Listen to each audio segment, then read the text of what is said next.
right.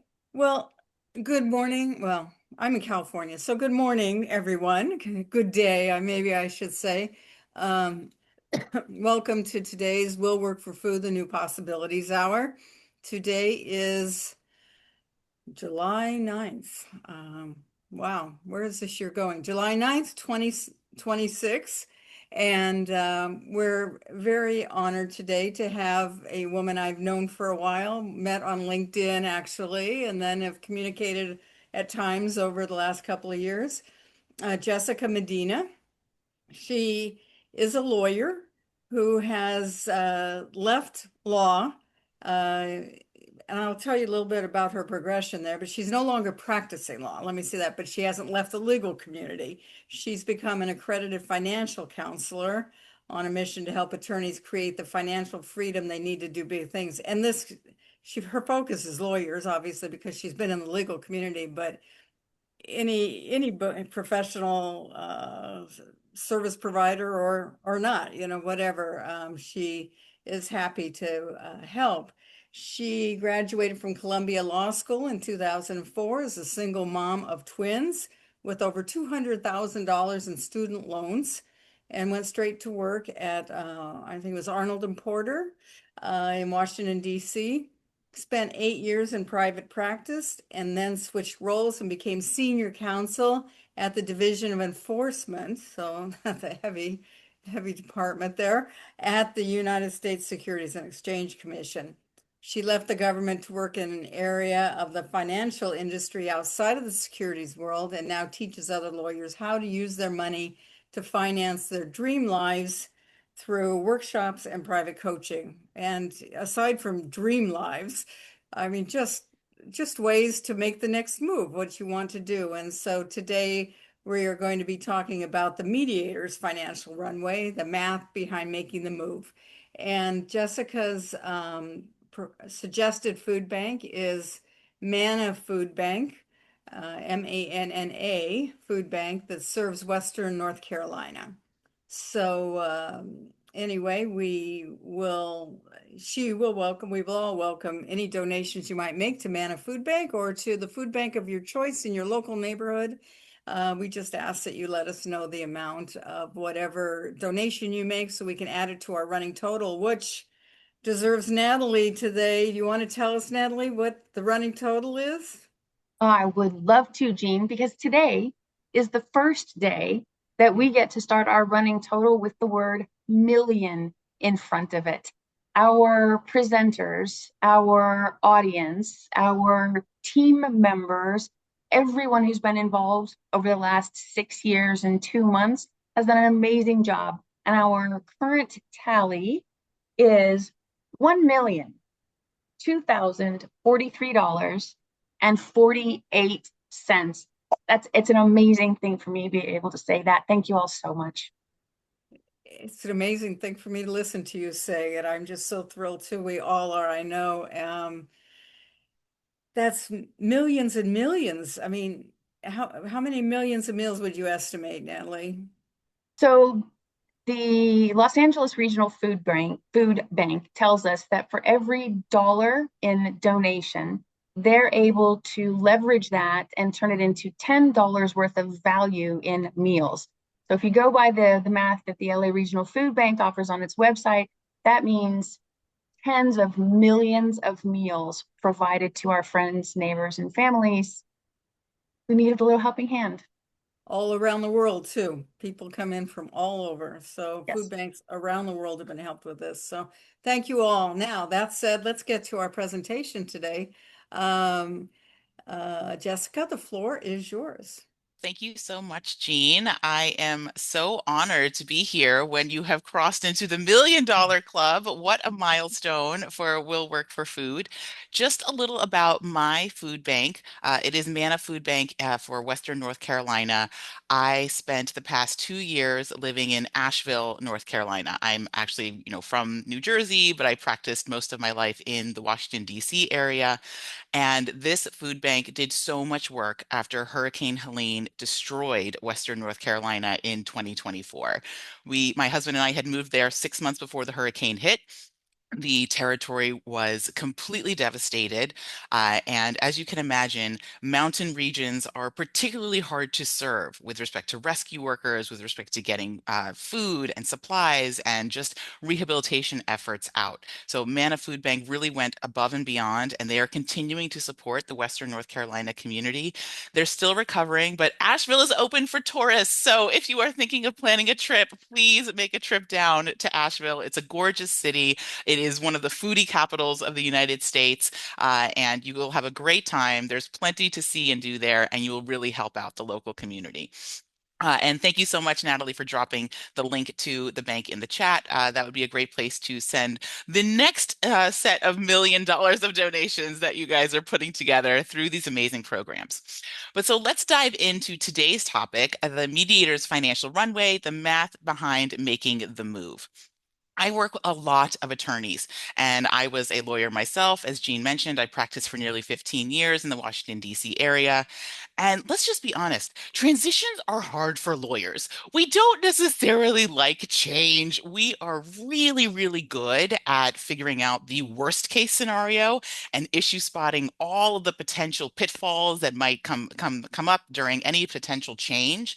And for attorneys, right, we have a couple of other things going on in the background.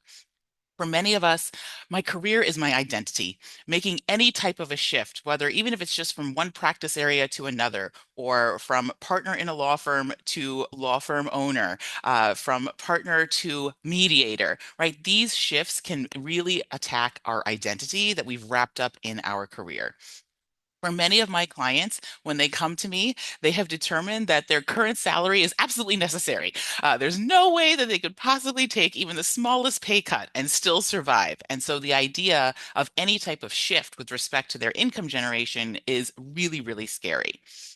And sadly, I find that a lot of attorneys, right, we spend so much time in our prefrontal cortex. We're so analytical. We're constantly thinking about other people's problems. Sometimes we take the position that my dreams are a waste of time.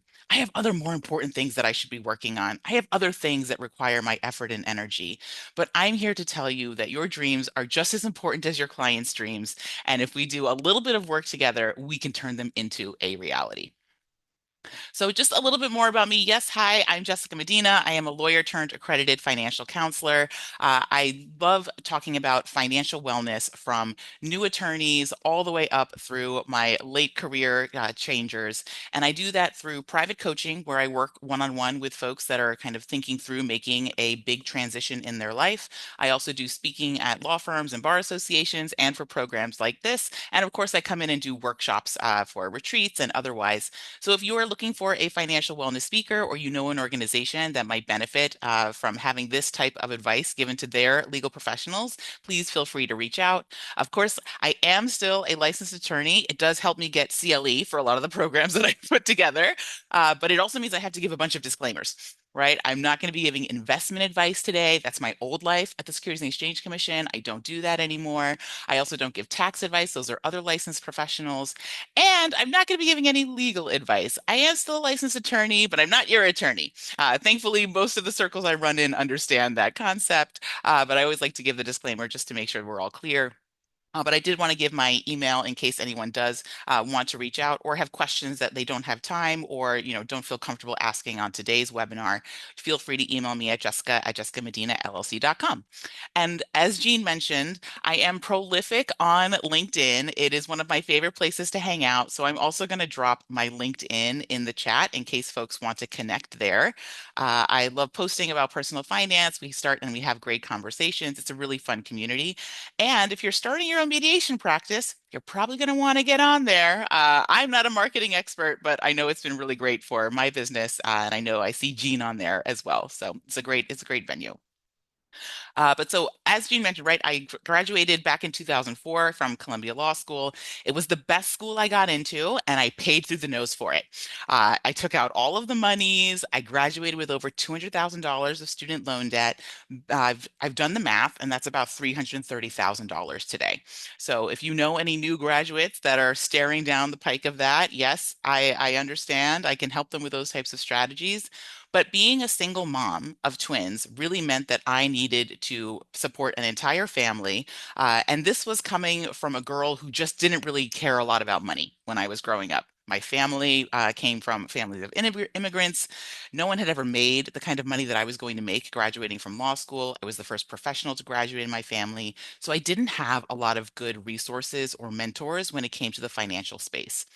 And I assumed that just becoming a lawyer was all I had to do, and the career was going to take care of the money for me. That was one of the bonuses of becoming a lawyer, in terms of all the fulfillment and all the rest. And apparently, it doesn't work that way. You do need to pay attention. You do need to be focusing on your financials, even when you are an attorney. And it took me many years to figure out that lesson. But I did. The kids turned out okay. There are those boys. They are fully grown. We also picked up another family member along the way. That's my husband off on the side. Um, but this taught me that if I really started paying attention to my money, I could really create a lot of great options for myself and for my family moving forward. I worked many years at a large law firm. I then went over to government, and I decided I didn't want to practice law anymore. And as you can imagine, other than the existential crisis, there was also the financial crisis that I then was experiencing. What would I do if I weren't planning on making the kind of money that I was making for the rest of my life? And I had to get very proactive about planning for that transition. I'm happy to say that through a lot of planning and a lot of great conversations with my now partner, we are both work optional.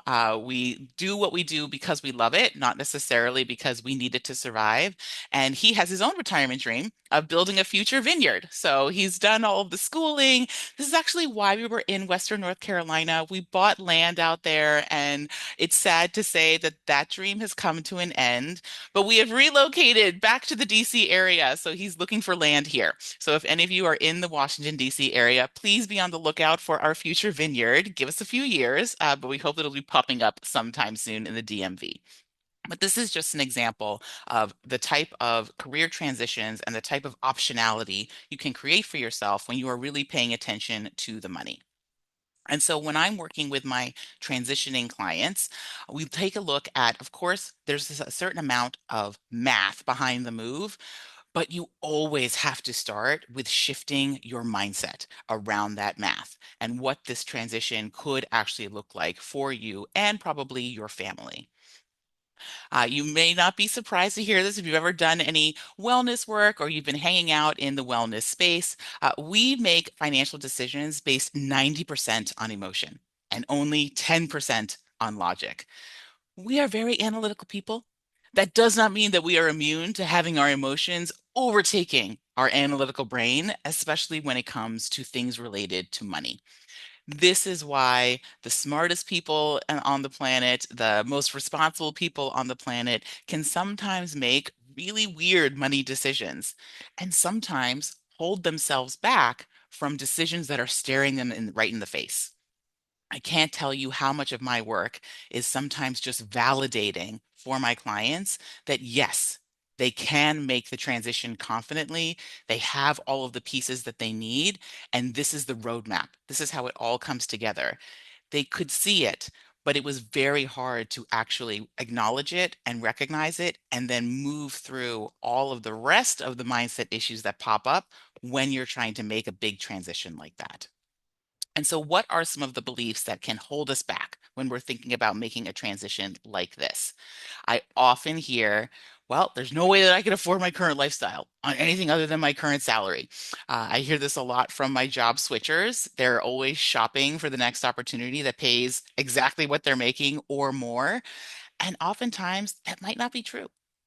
Your current lifestyle might not remain the same, right? What you need for to support yourself, especially through a transition, is not always the same as what you need to support yourself on a day-to-day basis in your current high stress life. For my attorneys in particular, the uncertainty weighs heavier than anything else. Not knowing exactly what's going to happen, not knowing exactly how long it might take for them to get their practice up and running, right? Not knowing exactly how much of a runway they will need in order to make it to the next income phase. That level of uncertainty can really paralyze my clients. I will say, when I was in the process of making my own transition to leave the law, It was actually my husband that did a real number on my brain. He is a 30-year retired Army veteran. He's lived a very different life than I have, and he has a very different relationship to risk than I do. As somebody who spent decades in an organization where he didn't always have perfect information, he was sent on missions with very limited data and just a very clear result that he needed. And I asked him, "How did you approach that?" He said, "Well, I was prepared for what might come around the corner, and when it came around the corner, I dealt with it." I said, "That's crazy. You didn't have maps of all of the different things that could potentially come around the corner and have, carry." He's like, "Am I supposed to carry 100 pounds of equipment? What am I supposed to do? Be prepared for absolutely everything?" No, I have to deal with a little bit of uncertainty, and I have to trust that I can manage that uncertainty when it comes up. And that pretty much blew my mind as someone who ran everything through spreadsheets, who mapped out things 10 years in advance, who wanted to feel 100% confidence before I made a move. And it was the thing that actually uh, it, it he kept up the pace of my transition, and he cut it by 5 years because I was able to borrow some of his confidence in uncertainty to make that move. And it's turned out okay. Were there some bumps along the way? Of course, but we figured it out. And that was a skill set that I borrowed from him when I didn't feel like I had that confidence myself. And then lastly, right, the idea that I can't afford to find out the real number. I'm so terrified that the number that I find out I'm going to need for my runway is going to be a number that I cannot create, or a number that just feels unattainable. And what I often find is that knowing the number gives you the power and unlocks the creativity for how you're going to reach it. Having an unknown, vague number of how much you need to make your transition, or what the transition is going to require of you, or what it's going to look like on the other side, again, is very paralyzing. We don't like uncertainty. We don't like unknowns. When we can answer the question of how much do you need to really sustain yourself for whatever the time frame is, right? Whatever the gap is that you need to cover, then your brain can work on solving that equation with the resources you have, with new resources you create. And what I often find with my transitioning clients is, yes, that number might be big, but it's attainable because now we can engage the creative part of your brain, the proactive part of your brain, instead of the scared and timid and paralyzed part of your brain. So these are some of the beliefs that can hold us back. These are some of the things you want to start addressing, even maybe before we get to any of the math. But trust me, we're going to get to quite a bit of math today. One thing that really comes up a lot with my clients in terms of those that are thinking about making transition, it's what I call the new golden handcuffs.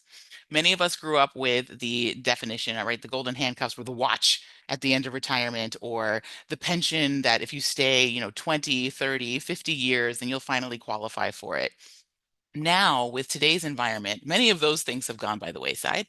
But even if you have them, there's also just the golden handcuffs that keep you where you are, right? And it's not just about how much money you're making, it's about how you have structured your life around having a high stress job, working perhaps in a major metropolitan area that just requires certain spending that may fall by the wayside when you shift that lifestyle, when you shift the stressors in your life, and when you are really able to focus on something that feels more fulfilling and that really fills you up. Right? So we want to make sure that we're not staying somewhere that we don't want to be just because we think we need the money to sustain practices that we wouldn't engage in if we were able to leave. So thinking through, right, what are the golden handcuffs in your own life? I'm going to give you some frameworks to approach that and to start thinking through. Right? This is what I call the real golden handcuffs. This is what I see from so many of my practicing attorney clients. Uh, yes, there might be actual job benefits that you can get if you stay for a particular amount of time, but really it's about all the things that are going on in your life because you have the job that you have. For many of us, we just have job related expenses, right? We might have commuting expenses, dry cleaning, professional clothing expenses, being away from home, travel expenses that aren't covered by our employer. These are just, right, job related that fall by the wayside many times for a lot of my transitioning clients, especially when they're going to work for themselves. You get to make a lot of these decisions now about what you want your life to look like. So many of us got to experience a little bit of what this felt like during the pandemic. Yes, the pandemic took away everything that was good about and enjoyable about life, but it also took away things like our daily commute. It also took away things like the expectation that you're going to look a particular way on the Zoom call. And I think people got a flavor of what it might feel like to not have those burdens. And now that they're coming back, it's really hard because now we've tasted what life feels like without some of those handcuffs around us. And then there's also, right, the 24/7 job. Many of my clients work at large law firms. They're on call constantly, right? Or they at least feel like they're at someone's beck and call all the time. They actually do work crazy hours. And so because of that, they need to have extended daycare. They have to cancel vacations. They have to have, not only a nanny, but a house cleaner and a landscaper and someone to handle every single other job in their life because they have no time, they have no space. This is the cost of life that I think many of us just accept as that goes along with having a high-powered job. But when you remove yourself from that environment, some of those can also go away. And then I have the deserve it and self-soothe expenses. These more fall into the category of my clients that are just unhappy where they are. When you spend the vast majority of your day doing work that doesn't light you up, working maybe for people that you where you don't feel like you have a great relationship, where you don't feel like they are acknowledging your contribution or that you're able to contribute anything to your workplace, to your community, to your world, we got to fill that hole some other way. And let me tell you, doom scrolling and doom shopping. I mean, that's a quick way to get a little bit of a boost and to feel a little bit better. I can't tell you how many of my clients, while they are prepping for depositions, are also scrolling through, their Instagram, looking to see what kind of thing can they buy so they can feel better about life, as opposed to right actually working on the thing they're supposed to be working on. And so I would love to hear from Jean. Jean is my expert. I started my own mediation practice, guest that I have today. Were there any categories along these lines that shrank dramatically for you or disappeared entirely when you switched and started your own mediation practice? Yes, the dry cleaning for starters. There had been a time period where I was in the chairs of a professional association and an officer in that, and we actually it was wonderful. Had a lot of travel, but those dry cleaners, they made so much money off of us once we came back from all that traveling, and I wasn't in that role anymore. I'm sure their income dropped dramatically. And the same thing for when I left my firm, although then it was still in practice because that was 2017. I mean, in person, it was 2017. So I still had to keep some clothes, but donated a lot of the suits and, the formal business clothes, kept a few outfits, obviously, but that changed dramatically and all kinds of other ones. Yeah, there's a lot in our life that we just kind of take for granted that we need it and it's baked into our day-to-day expenses, it's baked into our spending plan. But thinking about what will your life look like on the other side of the transition is a really useful exercise, not only for figuring out how do you want to spend your day? Are you a morning person? Are you an evening person? When do you want to do client work versus back office work? But also thinking about where do you want to put your resources? What is most important to you? And for many of us, we might be putting money into resources that are important to other people because we think we have to. And that really shifts once you run your own shop. You get to be the business owner that you want to be, and you get to show up how you want to show up. So just an example from one of my own transitioning clients. When he left his law firm, he had been working with a personal trainer. Personal fitness and personal appearance were very important to him. These were some of his core values. And I always recommend that my clients are putting money toward the things that they care the most about. And so we had no issue with him spending money on a personal trainer, over $1,200 a month that was going to his personal training. When he left his law firm, he ended up going in-house. It was a fully remote position. Um, he had a gym in his building. He was able to work out on his own. He no longer needed the motivation of having someone waiting for him because he was able to structure his day very differently to make working out. It was already a non-negotiable for him. He didn't need someone else there telling him what to do and expecting him in order to make it happen. And when we were, kind of going through his finances post transition, he was spending 50% less on discretionary spending than he had been when he was at his firm. And so when I tell people it really can be a material shift in what your life looks like, depending on where your money is going, right now. And you can see some really big changes in terms of what might be required to sustain that life outside of right what you're doing today.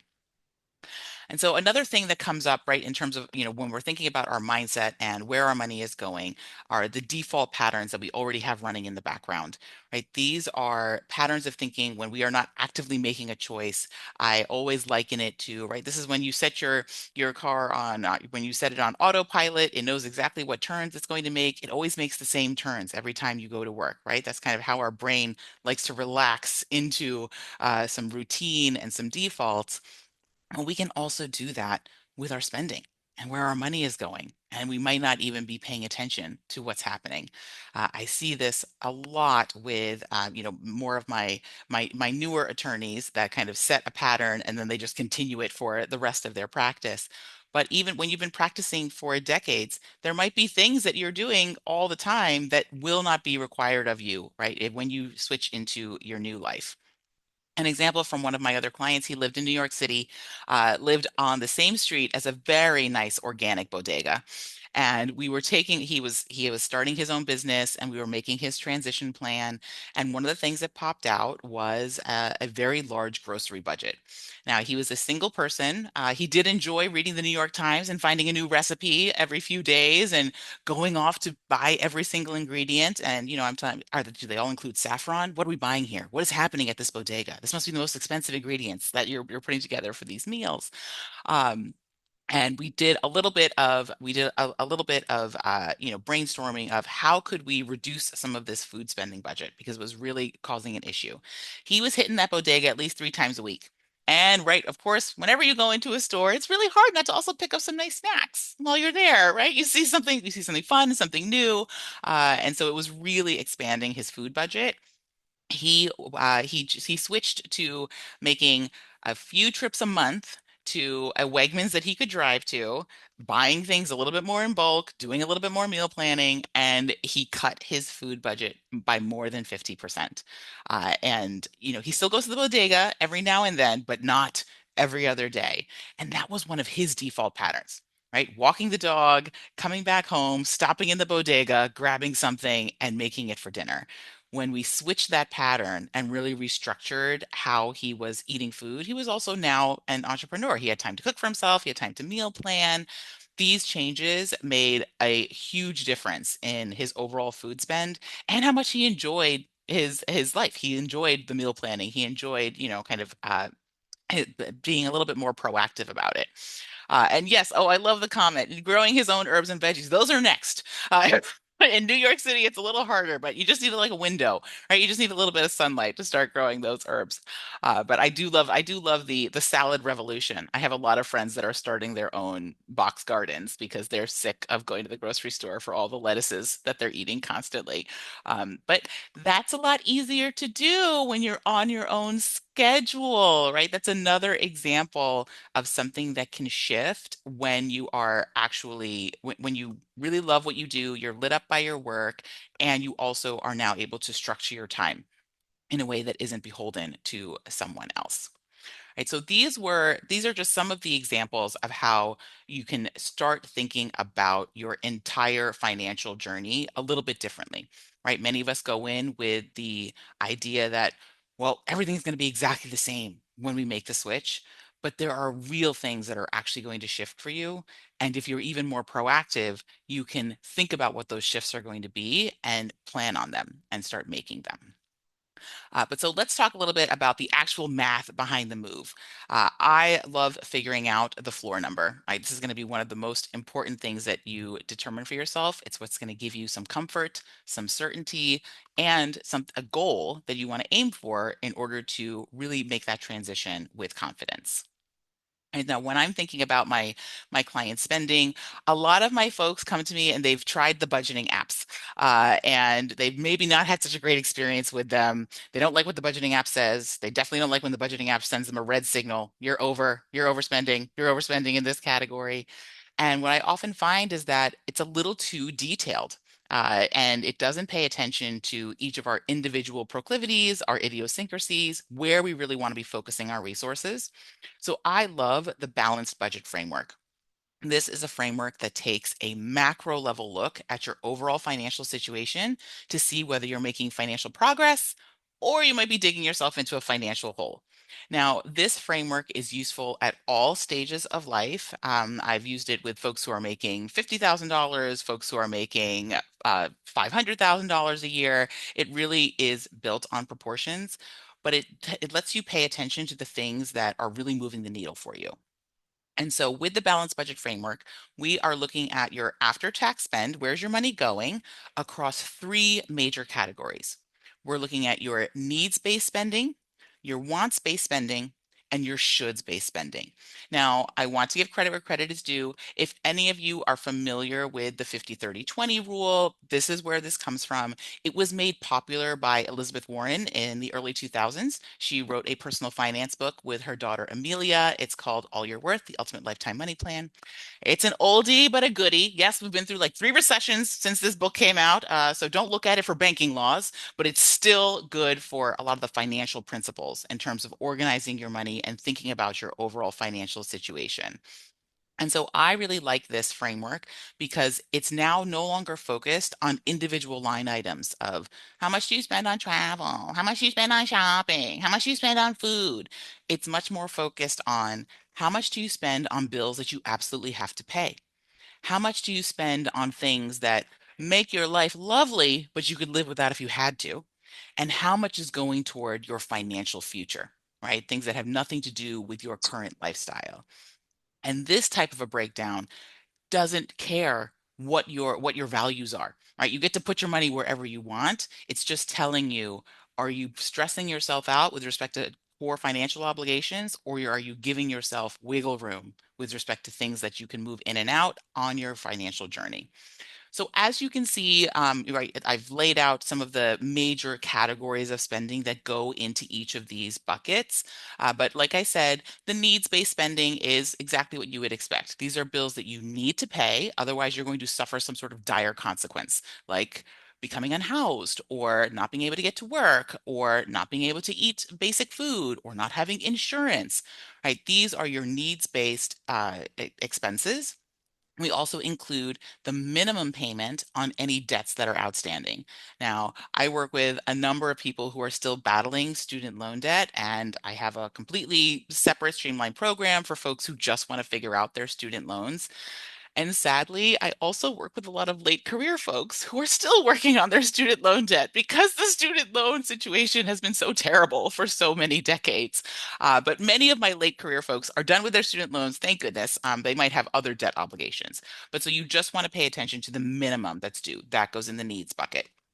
Anything above and beyond the minimum, that goes into the should bucket, right? I call the should bucket. This is where people tell you you should be putting your money. It's all of the savings that you're doing, whether it's in pre-tax retirement accounts, post-tax retirement accounts, investment accounts, anything like I said, anything extra you're putting toward debt. And then, of course, we have the wants category. That's my favorite. These are all the little luxuries. These are all the things that make life worth living. This is why we work so hard, right? So that we can enjoy a little bit of luxury in our life. But these are all things that, if push came to shove, we could live without it. We would just rather not.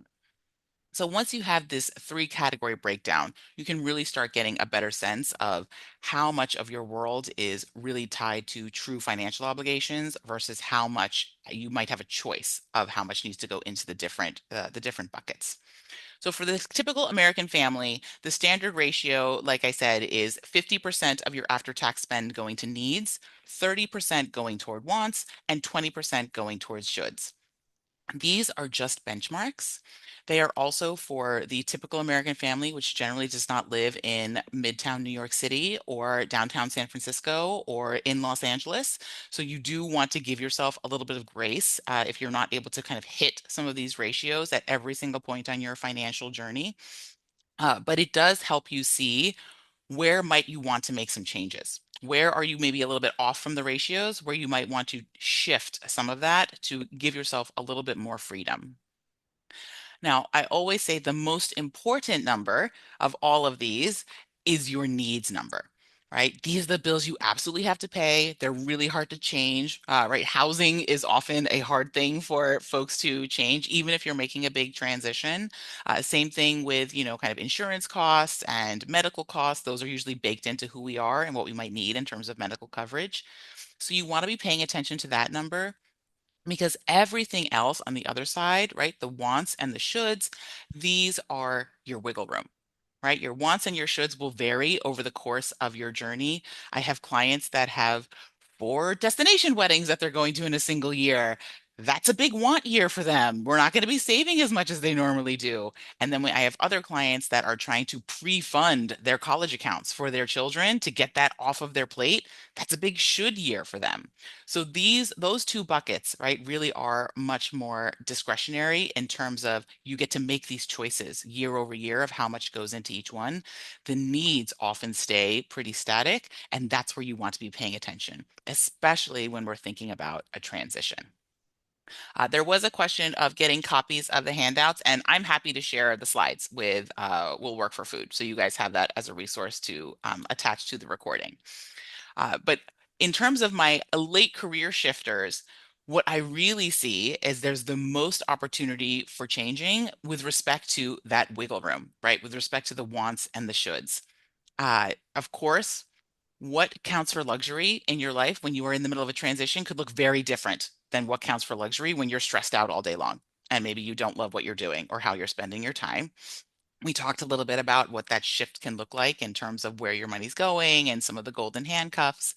But the other big changes, especially with my later career folks, is how much you need going towards shoulds. The goal of many financial savings journeys is that you reach a target, right? That there is an end point to all the saving that you're doing. Now, if you are someone that, is very interested in generational wealth and the goal is to have as big a pile of money as possible at the end of the road to pass on to the next generation, this might not apply to you in the same way. But if you are interested in using, right, some of your current resources to fund a transition, as many of my clients are, then you want to be looking at do you need to be putting as much into the should bucket as you have over the rest of your career? Have you satisfied some of those obligations? Right? The clearest example, of course, is saving for college. Eventually, the kids go to college. And you can stop saving for college. Now, whether you continue paying for college after the kids are in school, right, and through school, that is a personal decision for every family. I have plenty of clients that are still paying their own student loans and now are paying, for Parent Plus loans for their own children. Um, but the idea, hopefully, is that that should bucket will get smaller and smaller and smaller over your lifetime so that you have, right, more of your income that you can send to the other two categories. Right, so we want to be doing a golden handcuffs audit when we are thinking through what is our real baseline number? What is our floor number that we're going to need to sustain ourselves through any transition? Right, so we want to be thinking about what are our needs, right? Those are generally not related to golden handcuffs unless you have you maybe have a uh, a housekeeper or a nanny or other types of services that you won't necessarily need to continue into your next phase of life. And then, of course, we want to add in, right, the non-negotiable wants and shoulds. But there's probably some things that could fall by the wayside if you were to shift the lifestyle and shift the actual career focus for you. Here are some common spending areas, right, where I see senior attorneys are usually overcounting, meaning they're overestimating how much they're going to need through a potential transition. Dining and entertainment, it depends, right? If dining and entertainment is a core value of yours, I know it's one for me and my husband. We're literally starting a vineyard because we enjoy wine so much. He wants to make his own. So we have a healthy wine budget, but we don't have that healthy of a clothing budget. We don't have that healthy of a personal care budget. We're not really spa people. But so you want to be thinking about how many of these spending areas are going to transfer over in the same amount and in the same way to your next phase of life. Again, we talked about things like home services, right? Outsourcing. My client who was doing his own meal planning now, that felt very different than kind of going out to eat and outsourcing planning a meal to a restaurant on a regular basis. Travel, if it's a core value of yours, the spending might go up, Honestly, once you are not working as much, I tell you, sometimes people think, "Oh, I'm really not going to spend that much money when I'm not working as much." You'll have time, and you'll have time to find ways to spend money. So you want to be thinking about how is that actually going to factor into your overall plan. But if it's traveling for escape, that is the thing that can go away. Now you won't need to escape your life. For many of my clients, they're so much happier after their transition. They no longer have to plan a last minute trip just to relieve stress. They plan trips because they want to, not because they feel they need the release. And then, of course, right, we talked about long-term savings goals. There might be some savings goals that you have already hit, and they're no longer need to be part of your spending plan. Because you want to be thinking, do all of these spending line items belong in the life that I'm building, or are they part of the life that I am leaving? And really thinking deeply about what does that future life look like? What do you need in order to make that future life feel good? And what do you not need to carry with you into that next phase? And so in terms of right preparing for the transition, in addition to doing all of this thinking about what will your lifestyle look like, and going through the golden handcuffs audit, there's also some nice proactive steps that you can be thinking about as you prepare for a potential transition. I'm always trying to think about what are the different types of spending that my clients can either pause or reduce, even if it's just during the transition period itself, right? Not stop spending money on spa visits forever, but maybe you take a year hiatus from your normal spa visits while you are, working through your runway. But this also includes the proactive step of potentially paying off debts that are sitting on your balance sheet right now, getting rid of those obligations, because, right, that will affect that needs bucket that we're always paying such close attention to. So getting rid of whatever financial obligations that, are mandatory for you can really help ease that transition runway. Refunding big ticket items that you know you're going to need during the transition. I'm always talking to my clients about how much do you think you're going to need for your business startup, right? Are there licenses you're going to need? Are there incorporation services you're going to need? Are there coaches you want to work with? Are there courses you need to take? Are there license, certification programs you need to go through? You want to be thinking about those costs so that you're not trying to shoulder all of them just during the transition. Also pre-planning for things that you know are going to be coming up. If you're going to have large insurance costs, or you do an annual family vacation, or you pay private school tuition for your children, you want to make sure you have a year of tuition saved up for them so that it's not a stress on your transition runway. And then lastly, of course, right, thinking through in doing a double check on your actual investments and on your overall portfolio. This is where I am not allowed to answer these questions for my clients, but I do send my clients to their advisor with these questions so that they can get some good guidance, right? You want to see, have you already met some of your targets? And you're just saving as a default pattern, even though you met the agreed upon target and nobody ever told you. Investment advisors, I know many, many good ones. I also was at the Securities and Exchange Commission, so I know many, many bad ones. And not all of them are always aligned with their clients in terms of what is the end goal. For many of them, the end goal is for you to have as much money as possible that they are managing for you. If you're doing a transition, you're taking a pay cut, you're trying to have a different life, that might not be your end goal. And so you want to make sure you're on the same page with your advisor about what the actual end goals are for your investment portfolio. But you also want to be asking questions along the lines of, if I take my foot off the gas for the next 3 years, what is that going to do? Is that really going to derail me? It doesn't have to be an all or nothing, right? It could be, I'm just going to pause this for a little while I get my feet under me, while I get my mediation practice up and running, and then I'm going to return to my savings goals. What does that look like? What should I be projecting as future retirement contributions because of this pause that I needed to take? But can I take the pause? And many times, of course you can. It's just a math question of what we need to do on the other side of the pause. But giving yourself a little bit of permission to not fall into that default pattern that you have to keep doing everything exactly the way you've been doing it for your entire career can really provide some wiggle room and allow that transition to happen. But so for your floor number, right, we want to be thinking about the minimum monthly amount you need to live sustainably. That's your needs plus your non-negotiable wants and shoulds. It is not your current spend. It is not your current salary, right? It's what remains after you do this audit, after you really start going through things and figuring out what absolutely has to stay, what you have to fund through the transition, and what you can either completely remove or you can take care of in advance so that it's not part of that equation. Right. So, and then we want to be thinking about the cash flow bridge. We have to get ourselves to, we figured out how much we need for the runway. We have to figure out how we're going to actually fund that runway. And so there's a couple of different stages that I see many of my transitioning clients go through, right? You're at your current job. This is where we want to be focusing our attention on optimizing your income to prepare for that transition.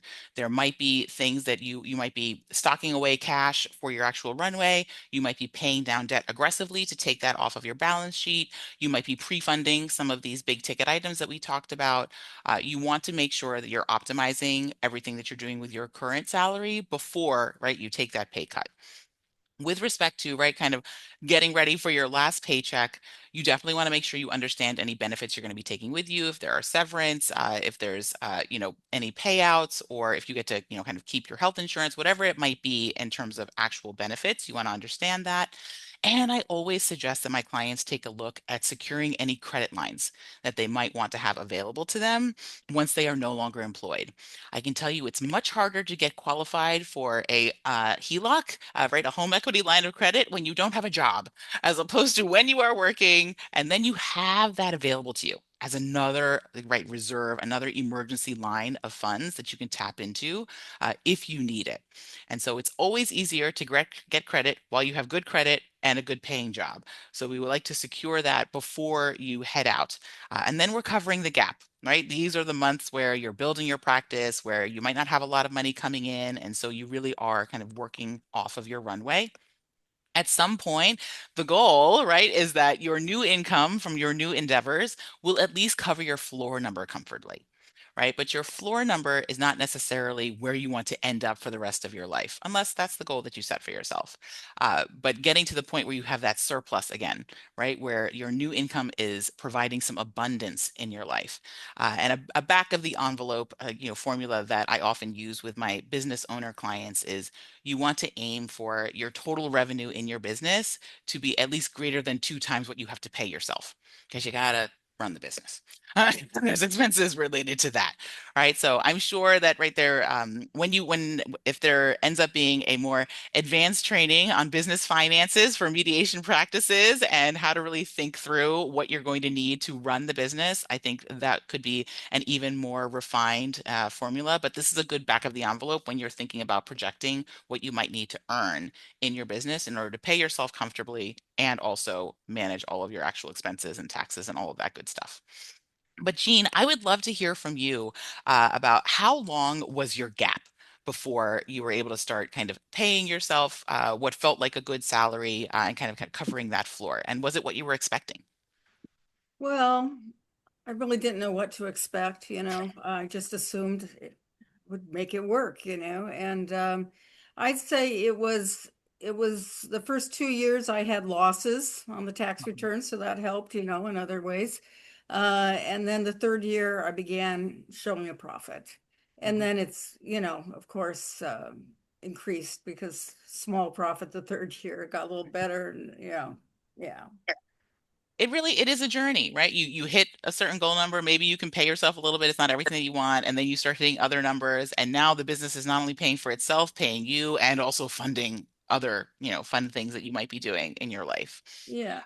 No, I love that. And I think we also, right, for those 2 years, amazing. If you have money sitting in a high yield savings account that you can just draw from free and clear for the full 2 years, that's lovely. But there's also other sources that you can use to cover that gap, right? So I, thinking through, oh, go ahead, Jean. I was gonna say, I was told 3 to 5 years when I stepped out, and to be able to become, what would you say, fully functioning, Mhm. because mediation was where I went, and be able to support yourself or become established. Maybe that's a better phrase, but 3 to 5 years, give or take. Yeah. So 3 to 5 years until the new practice can really cover everything.